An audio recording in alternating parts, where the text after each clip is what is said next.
Hi, magandang gabi po. May katanungan, bakit mas madaming baby ang pinapanganak tuwing October?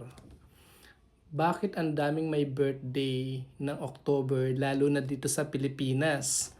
Kasi sa ibang bansa, ang most common birth month ay August actually.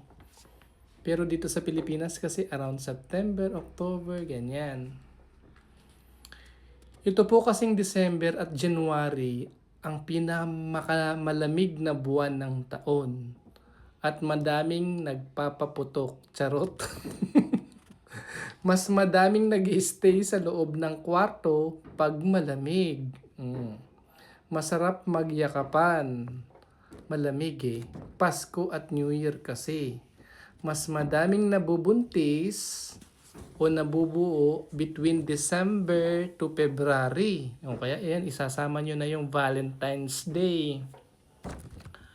Pag Valentine's, puno yung mga motel-hotel, ganun.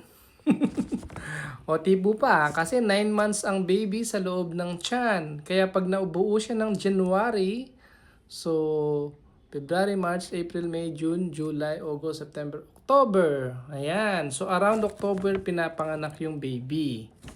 Kasi nabuo siya taglamig. So depende kung nabuo ng December, ay September ang birthday ng baby. Pag nabuo ng Valentine's, ay November naman lalabas ang baby. Kaya maraming pinapanganak tuwing bare months. Ikaw po ba, anong month ang birthday mo? Kasi kapag ang birthday mo ay February, ay summer ka ginawa. Kaya February po ang least common birth month kasi maaari na bihira ang nagtsuktsakan ng summer kasi mainit sa Pilipinas. Sa ibang bansa, yun nga, August ang birth month na most common kasi November pa lang, nagkukulong na sila sa kwarto.